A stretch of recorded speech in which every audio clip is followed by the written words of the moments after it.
Ayune. Assalamualaikum. Ayune Allah. Terima kasih. Waalaikumsalam warahmatullahi wabarakatuh. Oke, yang terhormat Abi Alif Gaduni dan selaku pengasuh pesantren Perkamara Ibn Kidah, dan yang terhormat pula teman saya Safira Faziza dan juga Mbak Rifki selaku Putri Kata Imajinasi. dan saya selaku yang videoin. Ya, Mbak Safira yang menunjukkan, terima kasih sudah ya.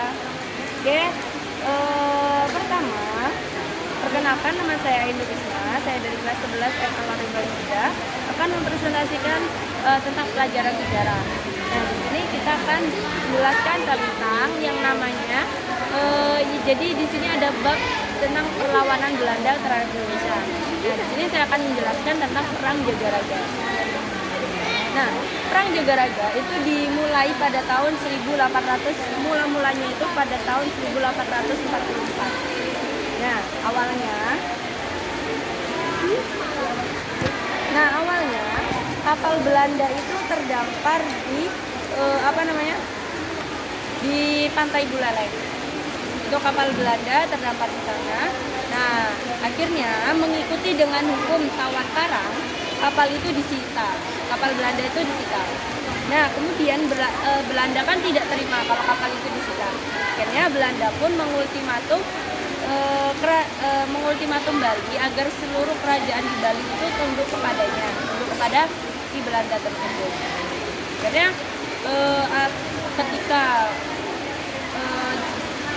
Belanda itu mengultimatum, Buleleng menolak tersebut. Akhirnya pada tahun 1846, 2 tahun kemudian, nah Belanda itu kembali mendarat dengan membawa 1.700 pasukan.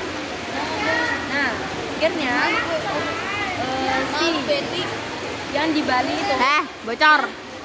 Kerajaan Buleleng itu akhirnya mempunyai kerajaan yang diketuai dengan Patih Gusti Ketujelanti.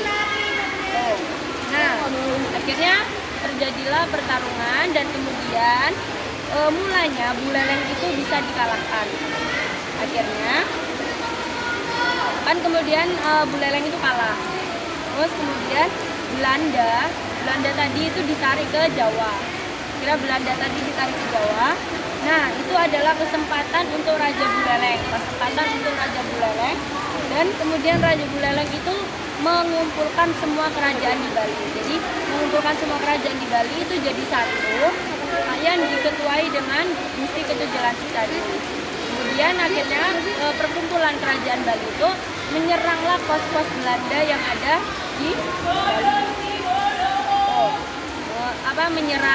Diserang sama perkumpulan kerajaan Bali tadi, diseranglah pos-pos Belanda.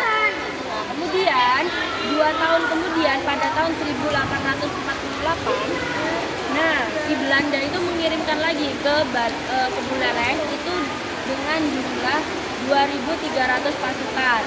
Kirimlah lagi orang Belanda itu. Akhirnya Siapa tuh namanya? Suaranya. Akhirnya si Belanda Ya, dia marah. si Belanda itu akhirnya mengancam agar Belanda itu dibebaskan. Diancamlah apalah semuanya diancam. Benteng Bali diancam juga, benteng Bali yang akan dibongkar, terus apalah diancam segala macam itu. Akhirnya Gusti Ketujelanti tadi diserahkan kepada si Belanda. Ya, yang ketuanya tadi itu diserahkan ke Belanda. Akhirnya tapi dengan rakyat Bali tadi kan si ketua sudah dikasihkan ke Belanda.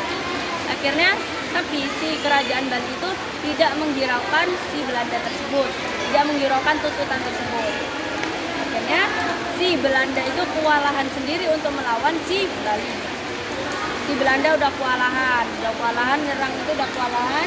Akhirnya 1 tahun kemudian pada tahun 1849, si Belanda itu mengirimkan lagi dengan jumlah 5.000 pasukan. Bayangin aja 5.000 seberapa banyak pasukan dikirim ke Indonesia. Akhirnya ketika si Belanda tadi udah mengirimkan 5.000 pasukan, maka terjadilah pertarungan sengit antara Belanda dengan Buleleng tadi. Terjadilah perang Jagaraga. Nah, perang Jagaraga ini juga biasanya disebut dengan perang Puputan. Nah, maksudnya perang Puputan ini adalah perang sampai semuanya pasukan itu gugur, maka dinamakan perang Puputan. Akhirnya setelah perang tadi dari Buleleng tadi, akhirnya Buleleng itu kalah. Dengan kekalahannya, akhirnya pada tahun 1849, nah kan tadi si Buleleng itu sudah kalah, maka semua yang di Bali sudah dikuasai oleh Belanda semuanya. Jadi pada tahun 1849 si Buleleng sudah kalah. Kira se-Bali itu sudah dikuasai dengan Belanda.